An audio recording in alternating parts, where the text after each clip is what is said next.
Finland and Sweden, neutral for decades, are to apply to join NATO because of Russia's invasion of Ukraine.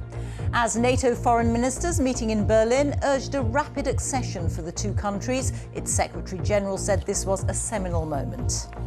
Good evening. Finland and Sweden have abandoned their military neutrality and announced their intention to join NATO in response to Russia's invasion of Ukraine. The alliance's Secretary General Jens Stoltenberg has described the move as historic, while President Putin, talking of Finland, called the plan a mistake. NATO, the North Atlantic Treaty Organization, is a military alliance formed in 1949 by 12 countries, including the US, the UK, Canada and France. After the Soviet Union's collapse in 1991, many former Eastern Bloc countries joined NATO. Sweden and Finland, which has a more than 800-mile border with Russia, now want to join soon. And this follows NATO foreign ministers who are meeting in Berlin, saying they wanted a rapid accession because of the Ukrainian crisis. Our Europe correspondent Nick Beake reports. They claim Vladimir Putin's war has brought them closer together and made them stronger. Now the NATO family is set to get bigger. Later this week in New York, America's top diplomat back in Europe said the support for Ukraine is for the long term. every member of the alliance wants to bring this war to an end as soon as possible. But we're equally determined to maintain our security assistance to Ukraine, to continue our sanctions, export controls, and diplomatic pressure on Russia for as long as it's necessary. The United States and our allies and partners are focused on giving Ukraine as strong a hand as possible. Over in Stockholm this evening, an historic moment. Sweden stayed neutral for decades, like neighbour Finland. Not anymore. Both now want to join NATO. We're now facing a fundamentally changed security environment in Europe. And when we navigate in this environment, the fundamental question for us is, how do we best protect Sweden? And the Kremlin has shown that they are prepared to use violence and to achieve their political objectives. Sweden and Finland joining the Western military alliance is not just about the symbolism of two more flags being planted here.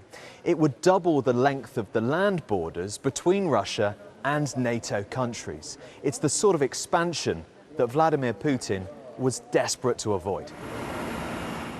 But Russia is keeping up its assault on Ukraine, from air, land and sea, focusing on the Donbass region. Although Moscow accuses the West of waging a total war on the Russian people and has promised there'll be consequences if NATO expands. The head of the organisation told the BBC the alliance was prepared. President Putin doesn't understand that what we speak about is not NATO aggressively moving east. This is about free, independent decisions by free, independent democratic nations. The Baltic countries, Poland, but also now most likely Finland and Sweden. And we respect those free, independent decisions. Finland and Sweden's NATO membership is not a done deal. All existing 30 members need to agree to it, and Turkey could yet hold up the process.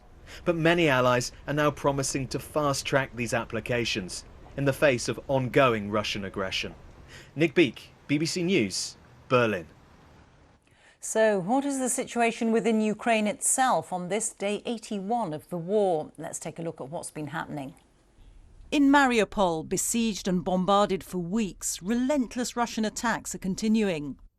In the city, here at the Azovstal steelworks, incendiary weapons which produce burning elements are used against Ukrainian fighters holding off Russian forces. In the east of the country, in Donbass, intense fighting continues to take place. The US Embassy in Kyiv posted this footage of American-supplied howitzer guns in action. 90 have been sent to Ukraine. And these pictures have emerged of surface-to-air missile launches in Russian-controlled areas. Well, the Ministry of Defence here says that Russia has likely lost a third of its combat capability in Ukraine since the start of the war. Let's go to Kyiv now and to our correspondent there, James Waterhouse. James, how significant is this assessment by the MOD? Well, Rita, I think we once again have a difference in opinion between a NATO member and Ukraine itself. The UK Ministry of Defence has described Russia's campaign as being behind schedule, having lost momentum, and says it's lost a third of its invasion force from the 24th of February. That includes injured and killed soldiers, as well as damaged or captured equipment. But the Pentagon offered a similar conclusion at the start of this month, and you could argue that this has been the case for some time. These are the very reasons why Vladimir Putin has shifted his focus to the east.